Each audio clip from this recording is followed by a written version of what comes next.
도마의 신앙 고백, 나의 주님, 나의 하나님. 요한복음 20장 24절에서 31절의 말씀입니다.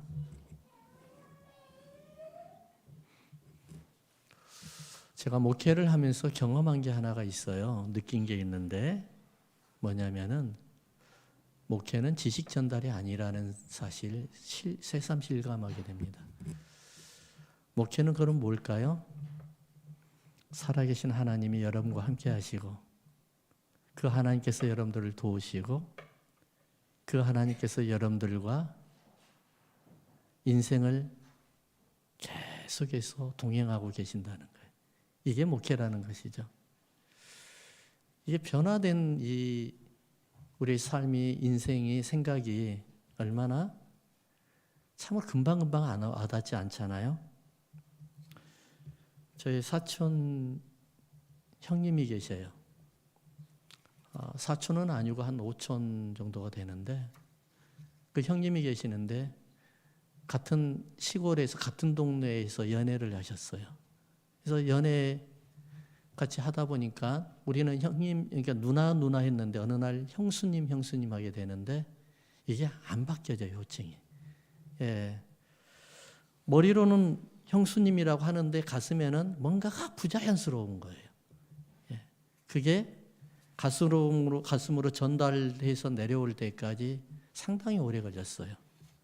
지금은 뭐 자연스럽게 형수님 하지만 그때 당시에는 누님 하다가 형수님 하니까 안 되는 거예요. 여기 본문의 제자들이 그러한 마음이었을 것 같아요.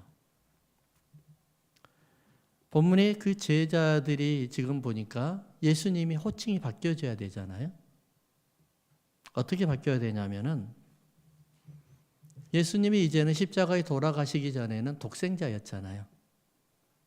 하나님이 보내신 하나님의 아들, 독생자, 독자 아들이었잖아요. 이제 예수님께서 십자가에 돌아가시고 난 다음에 독생자가 사라져 버려요. 그리고 부활하시고 난 다음에 이제 하나님의 예수님의 그 호칭이 어떻게 바뀌냐면은 형제로 바뀌어 버립니다. 형제라고. 17절 한번 읽어 보실래요? 요한복음 20장 17절 다 같이 시작. 예수께서 이르시되 나를 붙들지 말라. 내가 아직 아버지께로 올라가지 아니하였노라. 너는 내 누구라고요? 형제들에게 가서 이르되 내가 내 아버지 곧 누구의 아버지? 너희 아버지. 내 하나님 곧 누구의 하나님? 너희 하나님께로 올라간다 하라. 그러니까 예수님께서 십자가에 돌아가시고 난 다음에는 이제는 독생자에서 완전히 변화해서 형제가 되어버렸고 한 하나님을 모시는 우리의 이제 뭐가 되어버렸죠? 동일시가 됐다는 거예요. 형제가 되어버렸다는 거죠. 오늘 본문을 읽으면서 어떤 것을 우리가 생각을 하게 되냐면은 예수님께서 제자들에게 나타나실 때가 언제였죠? 지금 여기 제자들에게 나타나실 때가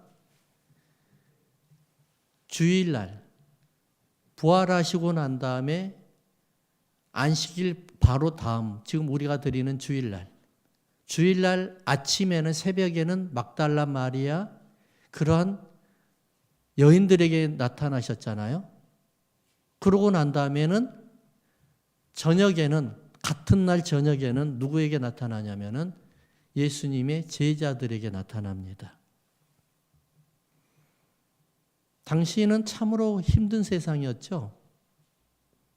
세상이 아주 요동치고 있었죠. 예수님을 십자가에 못 박아 죽이면서 예수님과 함께 했던 모든 사람들을 다 못 박아 죽이려고 혈안이 되었던 그런 상황이었죠. 그러니까 제자들은 어떻게 했어요?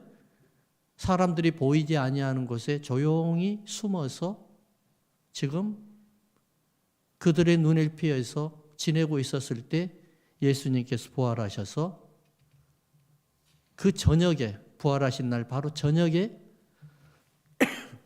제자들에게 나타난 겁니다. 그러고 난 다음에 그때 당시에는 그날 저녁에 예수님께서 제자들에게 나타났을 때는 도마가 없었어요. 왜 그랬는지는 잘 모르겠어요. 어디를 갔는지도 모르겠어요. 하지만 도마가 없었어요. 그러면서 제자들이 예수님이 부활하셨다는 것을 도마에게 이야기를 합니다. 그러니까 도마는 뭐라고 이야기하냐면은 나는 도대체 예수님이 부활하셨다는 사실을 나는 못 믿겠다. 예수님이 진짜로 맞는지 못에 박힌 손가락을 넣어보지 아니하고 옆구리에 창이 찔린 것을 내가 그 손가락을 넣어보지 않고는 나 도대체 못 믿겠다. 왜냐하면 도마는 예수님께서 십자가 못 박히실 때 눈으로 선하게 완전히 다 봤잖아요.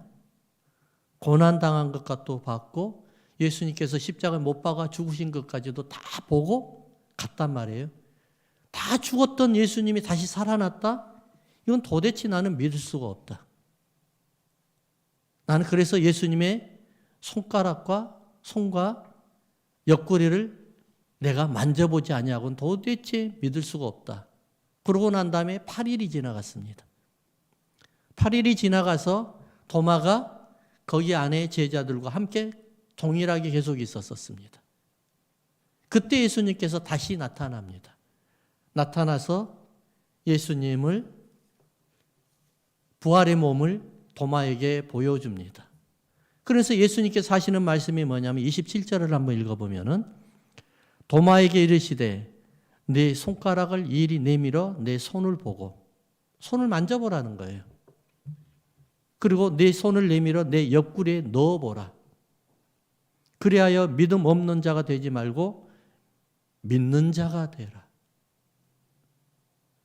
믿는 자가, 믿음 있는 자가 아니에요. 믿는 자가 되라는 거예요. 믿지 아니하였다는 것이잖아요. 그러니까 이제는 믿는 자가 되라는 거예요. 요즘에 우리는 교인이라고 그러고 성도라고 이야기하잖아요. 지식으로는 예수님을 너무 잘 알잖아요.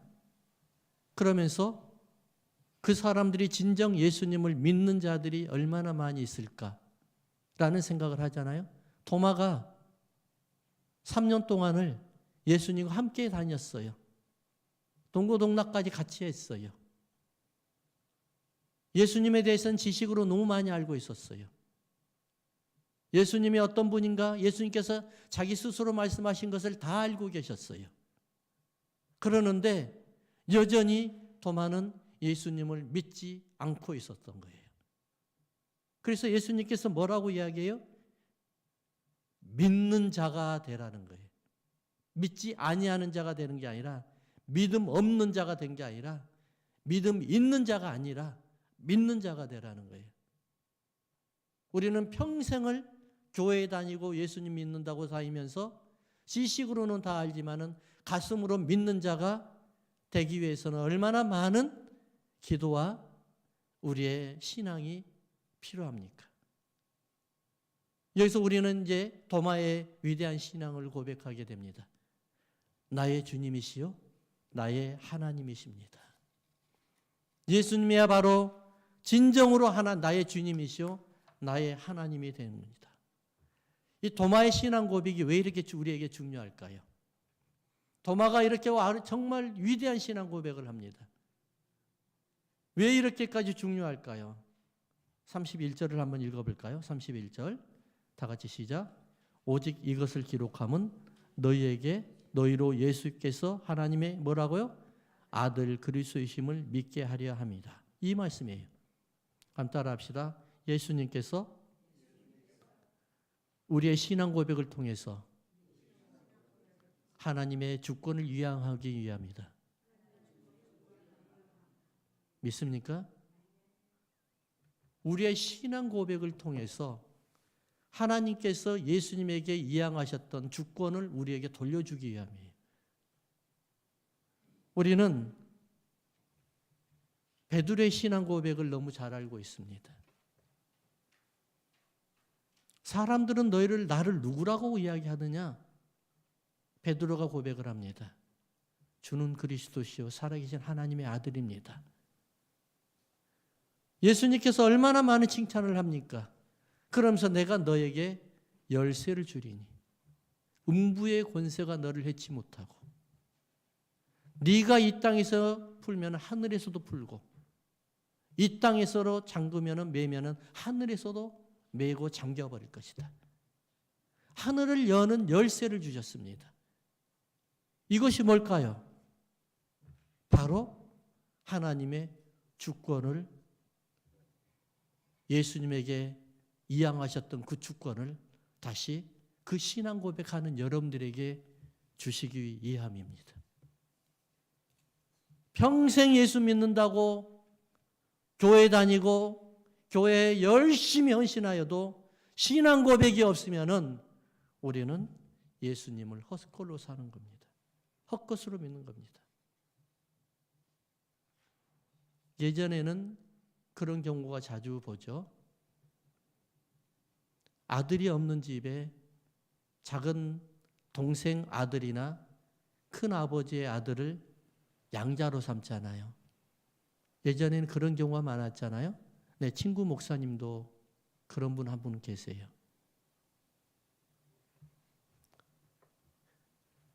왜냐하면은 아들이 없기 때문에 내 유업을 이을 자가 없는 거예요. 또한 내 혈통이 구원의 혈통이 끊어져 버리기 때문에 그러는 거예요.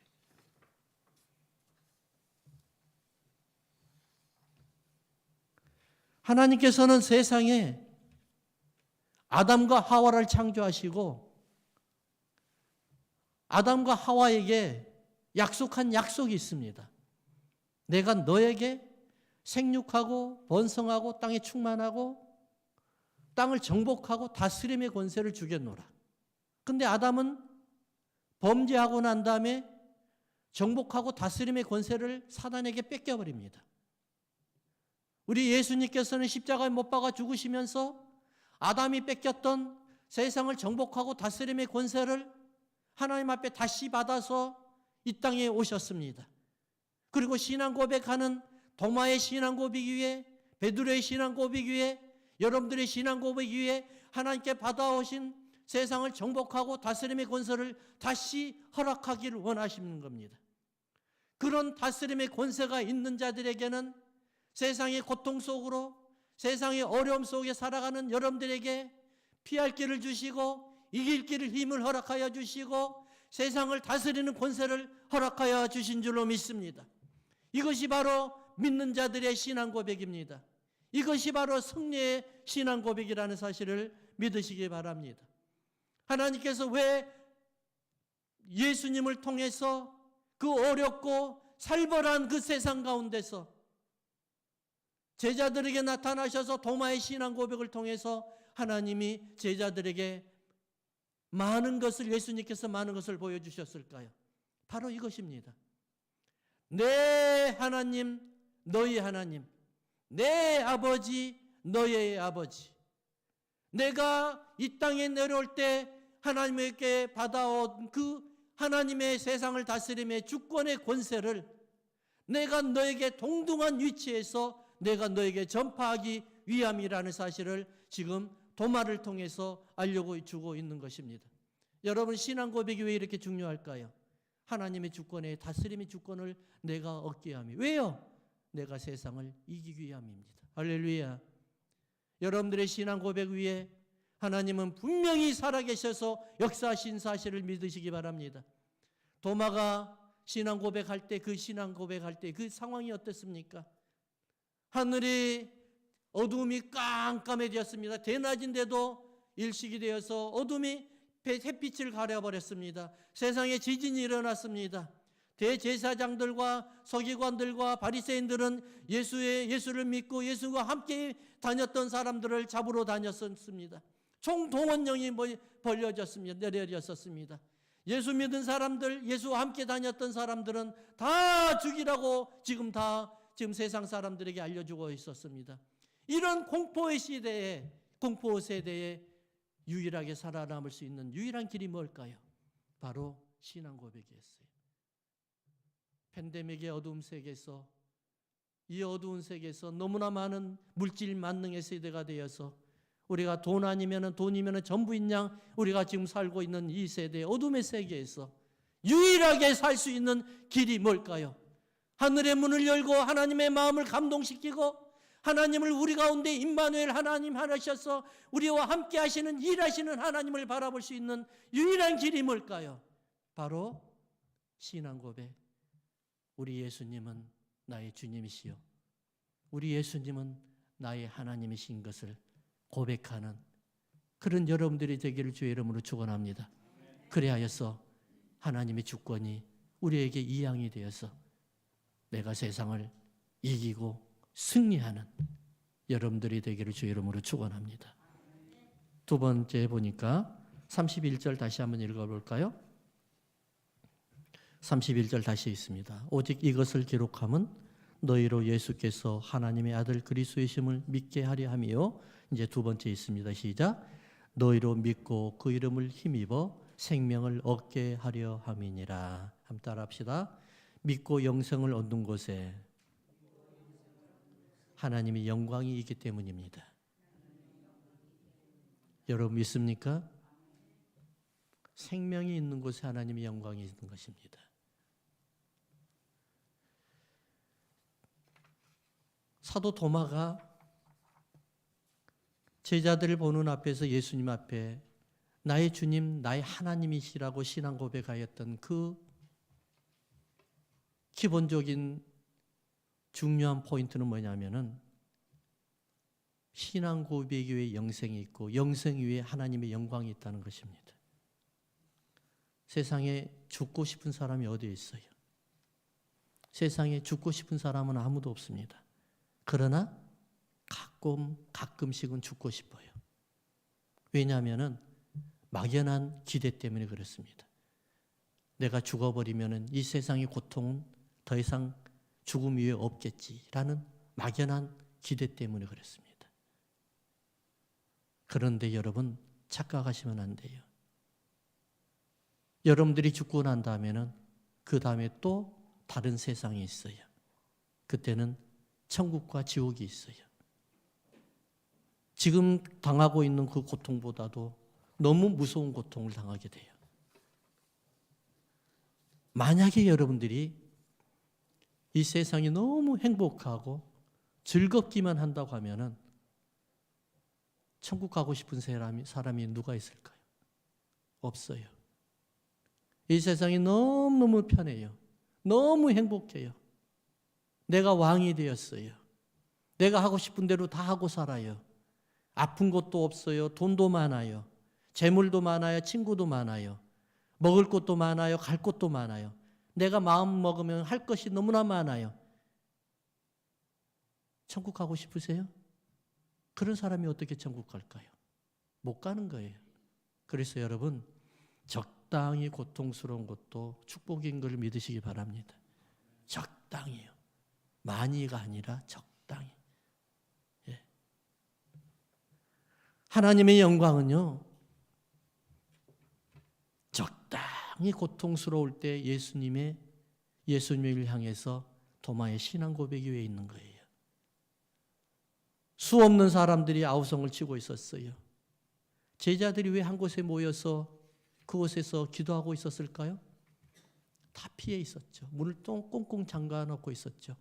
그래서 우리 성경 본문은 그걸 뭐라고 이야기해요? 꼭꼭 문을 닫고 있었을 때 예수님이 그냥 쑥 부활의 마음으로 들어가신 거예요. 중심에 있어서 너희에게 평강을 있을지어다 라고 선포를 하는 겁니다. 그리고 예수님이 호흡을 들이마시면서 너희에게 평강이 있을지어다 라고 말씀하는 겁니다. 19절을 한번 볼까요? 19절.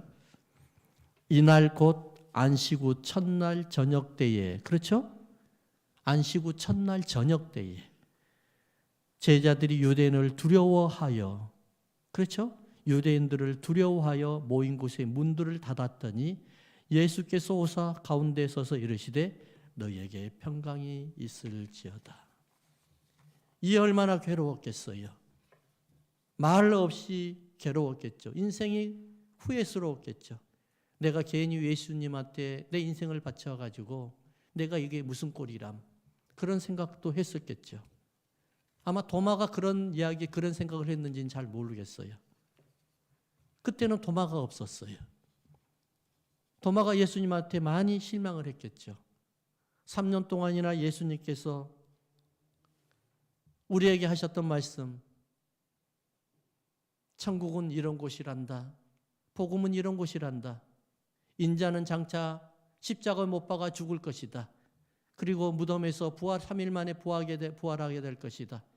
요나의 기적이 인자의 기적이 될 것이다.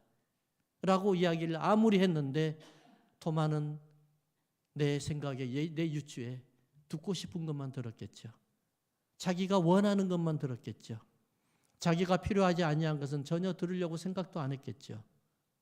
예수님께서 십자가에 못 박아 죽으셔서 무덤에서 부활하신다는 소리는 아예 듣고도 흘려보내버렸겠죠. 그냥 자기가 원하는 것만 들었을 거예요. 그러니까 도마가 얼마나 실망을 했겠어요. 그래서 도마가 내가 예수님의 못자국을 만져보지 아니하고 내가 창자국을 만져보지 아니하고 난 도저히 믿지 못하겠노라. 어떻게 예수님이 죽었던 예수님이 다시 살아난단 말이는가. 이렇게 부정하고 있었겠죠. 요즘 여러분 아무리 복음을 전파해도 아무리 많은 사람들이 예수님이 십자가 여러분들을 죄와 함께 복받아 죽으셔서 이제는 여러분들 통해서 부활하셔서 여러분들 가운데 함께 하시고 여러분들과 함께 지금 임마누엘 함께 하셔서 여러분들을 지켜주시고 보호하여 주시고 여러분들을 위해서 앞서 행하여서 여러분들의 인생을 축복의 길로 복의 길로 만들고 평탄하게 해주신 것을 믿으시기 바랍니다. 아무리 이야기를 해도 믿을 사람은 믿겠지만은 믿지 아니하는 사람은 도대체 안 믿고 있을 줄로 저는 생각을 하고 있습니다. 여러분, 그러나 여러분 이건 진리입니다. 예수님은 십자가에 못 박아 죽으시고 무덤에서 부활하셨던 사실을 믿으시기 바랍니다.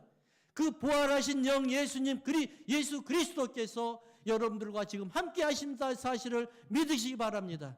그분은 살아계십니다. 그분은 여러분들과 함께 계십니다. 여러분들이 실망 가운데 있을 때도 함께 계셨고 여러분들이 기뻐한 가운데도 여러분들이 주님께서는 함께하고 계셨습니다. 여러분들이 지금 병중에 계신다고 할지어도 주님은 여러분들과 함께 계시고 여러분들이 지금 고통 속에 계신다고 하여도 우리 주님이 함께 계십니다. 왜 그렇습니까? 여러분들의 신앙 고백 가운데 여러분들이 고통 속에 계신 가운데 하나님이 영광 받으시고 그 생명을 하나님께서 주시고 세상에 그 어떤 것도 여러분들이 생명을 해치 못하게 주님께서 보호하고 계시고 그리고 여러분들이 고통 속에 있는 그 고통을 이제는 이끌어 주셔서 해방시켜 주셔서 여러분들의 입술을 통해서 우리 주님은 살아계십니다. 우리 예수님은 나의 주님이십니다. 우리 예수님은 나의 하나님이십니다. 그 신앙 고백을 들으면서 우리 하나님께서 영광을 받기 위함이십니다. 여러분 이것을 믿으십니까? 이것 위에 이 신앙 고백 위에 하나님의 영광이 있는 것입니다. 예수님은 8일 만에 도마에게 나타나셨습니다. 예수님이 8일 만에 도마에게 나타나셔서 다시 나타나셔서 이렇게 말씀하고 있는 것입니다. 25절을 한번 읽어보십시다. 다른 제자들이 그에게 이르되 우리가 주를 보았나라 하니 도마가 이르되 내가 그의 손에 못자국을 보며 내 손가락을 그 못자국에 넣으며 내 손을 그 옆구리에 넣어보지 않고는 믿지 않겠노라. 이렇게 도마가 말했던데 27절에는 도마가 이르되 도마에게 이르되 네 손가락을 이리 내밀어 내 손을 보고 네 손을 내밀어 내 옆구리에 넣어보라. 그리하여 믿음 없는 자가 되지 말고 믿는 자가 되라.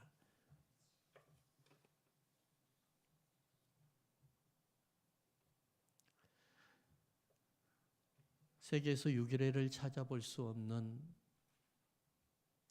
기독교의 부흥이 우리나라에서 일어났습니다. 세상에 그 어떤 나라도 이 정도로 빠르게 성장한 기독교의 부흥이 있었던 나라가 없습니다. 그러나 요즘에는 이제 또 이렇게도 빨리 무너지는 기독교가 없습니다. 그게 바로 우리나라의 현실입니다. 한때는 25%, 30%를 자랑했던 우리나라의 기독교였습니다. 지금은 몇 퍼센트인지 이제는 셈도 안 나옵니다. 왜 우리나라 사람들이 이렇게까지 심령의 변화가 너무 이렇게 빨리 변할까요? 저는 제 자신으로 진단을 했습니다. 이제는 목회를 바꿔야 되겠다. 지식이 아니라 살아계신 하나님을 전해야 되겠다. 머리가 아니라, 논리가 아니라 부활하신 우리 하나님께서 우리와 함께 계시고 우리의 인생을 홀로 놔두지 아니하시고 함께 우리의 인생을 걸어가신다는 사실을 이제 전해야 되겠다. 목회의 방침을 바꿨습니다. 우리나라 기독교가 한참 부흥할 때 30%, 25%였는데 유독 우리나라의 한 지역만 우리나라의 평균을 더블로 믿고 있었던 한 지역이 있었습니다. 바로 전라남도 신안군입니다. 전라남도 신안군에는 기독교인들이 보통 40%가 넘습니다. 어마어마합니다. 그런데 전라남도 신안군 증도라는 곳이 있습니다. 증도라는 곳에는 기독교가 무려 90%가 넘습니다. 변하지 않습니다. 100년 전에 기독교인이 90%가 넘었는데 지금까지도 90%가 넘습니다. 여전히 변하지 않습니다. 주님이 거기에 그 동네 주민들이 2,200명 정도가 되는데 거기에 90%가 넘는 크리스천들이 살고 있습니다. 어떻게 여기에 이렇게 어마어마한 크리스천들이 되었을까요? 배교도 하지 아니하고 세상으로 돌아서지도 아니하고 어떻게 해서 이렇게 믿음을 굳건하게 지켰을까요? 거기에는 한 순교자가 계셨기 때문에 그렇습니다. 여러분, 섬이라는 곳을 여러분 잘 아실 줄 믿습니다. 섬이라는 곳은 미신이 판을 칩니다. 바다의 신, 바람의 신, 태양의 신, 배가 출항을 하게 되면 여지없이 짐승을 잡아서 바다에 던지고 제사를 지내고 무당을 불러다가 구슬하고 하는 것이 바로 섬이요 바닷가입니다. 저는 어렸을 때부터 이것을 너무 많이 봐왔기 때문에 이것이 바로 내 생활이 되었고 상식이 되었습니다. 증도라는 것도 똑같았습니다. 근데 그곳에 한 전도자가 있었습니다. 순교자가 있었습니다. 그 이름이 바로 여러분들이 들으실 줄 모르겠어요. 문준경 전도사님입니다. 여자입니다. 문준경 전도사님은 17살 때 증도로 시집을 갑니다. 왜 그랬는지 모르겠지만 남편과 첫날 밤도 못 치르고 소박을 당했습니다. 그리고 거기에 시부모님들에게도 소박을 당해가지고 20년 동안이나 과부 아닌 가부로 살고 있었습니다.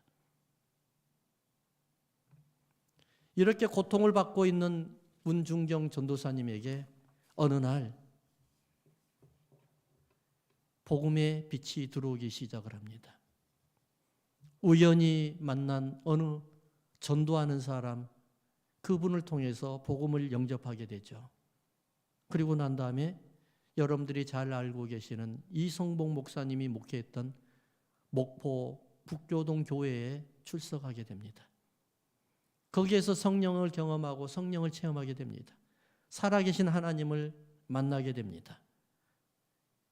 이성복 목사님의 추천으로 경성 성서학원에 입학하게 됩니다. 그리고 그 성서 학원에서 방학이 되면 중도로 내려와 가지고 거기에서 복음을 전하기 시작을 합니다. 필요한 거 있으면 도와주고, 심부름 해야 될 거 있으면 심부름을 해주고, 먹고 입혀야 될 거가 있으면 먹이고 입히고 열심히 복음을 전하였습니다. 그러다가 어느 날 교회를 하나를 개척을 했습니다. 임자도 진리교회라는 교회를 개척을 했습니다. 그리고 여러 교회에다가 여러 섬에다 교회를 개척을 하고 다녔습니다. 그런데 6.25 전쟁이 일어났습니다. 이때 공산당들이 내려와 가지고 예수 믿으면 다 죽이겠다고 예수 크리스천들을 다 데리고 바닷가에 데리고 나왔습니다. 그리고 문중경 전도사님이 보는 앞에서 예수를 부인하지 아니하면 다 죽이겠다. 이거 한 사람씩 다 죽입니다. 총을 쏴서 다 죽입니다. 무려 48명의 순교자가 거기서 나왔습니다. 나는 죽어도 예수님을 부인하지 않겠다고. 나는 당신이 나를 죽인다고 할지언정 나는 절대로 나는 부인하지 않겠다고. 문중경 전도사님 보는 앞에서, 그래서 문중경 전도사한테도 이렇게 협박을 합니다. 네가 예수를 부인하지 아니하면 내가 너의 교인들을 다 죽이겠노라고. 한 사람 한 사람 다 죽입니다. 무려 48명이나 순교자가 거기서 나왔습니다. 그러면서 그들을 죽어가는 모습을 보면서 문중경 전도사님은 어떤 마음이었겠어요? 기가 막히죠. 너무나 할 것이 없고 너무나 나약함을 너무나 한탄할 수밖에 없었죠. 그럼에도 불구하고 예수님을 부인하지 않습니다. 그런데 문중경 전도사님을 다 이제는 죽이고 난 다음에 문중경 전도사님을 죽이려고 할 때는 총으로 죽이지 않습니다. 칼로, 총에 장검이 있는 그 단창으로 칼로 찢어서 찢어서 죽입니다. 그럼에도 불구하고 예수님을 부인하지 않습니다. 죽으면서까지 신앙 고백을 합니다. 이것을 많은 사람들이 봤습니다. 증도에 있는 많은 사람들을 다 불러다 모아놓고 너희들을 예수 믿으면 나 이렇게 죽이겠다 해가지고 문중경 전도사님을 찢어서 갈기갈기 죽입니다. 거기에서도 신앙 고백이 나옵니다. 나의 주님, 나의 하나님, 그분만이 내 인생의 주인이요, 그분만이 나에게 주시는 영원의 생명이요, 그분만이 나의 길이라는 것을 고백을 하고 처절하게 순교자로 죽게 됩니다. 우리 하나님은 도마를 통해서 하나님의 신앙 고백을 받으신 이유가 뭘까요? 이곳에 생명이 있다는 것입니다. 그곳에 생명이 있다는 것입니다. 세상이 주는 고통은 잠시 잠깐이요. 우리에게 다가올 미래는, 영원한 생명은, 우리가 알 수 없는 영원한 생명은 주님과 함께 끝까지 영원토록 함께 하신다는 사실입니다. 잠시 주는 향락으로 여러분들 믿음을 저버리지 마시기 바랍니다. 잠시 주는 달콤함으로, 잠시 주는 고통 속에 내가 그것을 넘겨야 되겠다는 그 잠깐의 달콤함으로 신앙까지 우리가 버려버리는 그러한 여러분들 되지 않기를 주님으로 축원합니다. 어렵고 힘들더라도 조금 참고 인내하시면서 하나님의 영광을 선포하고, 하나님께서는 언젠가는 우리를 통해서 우리를 다시 사용하셔서 하나님이 영광 거두시리라. 끝까지 믿고 인내하는 여러분들 되기를 우리 주님의 이름으로 축원합니다. 할렐루야. 하나님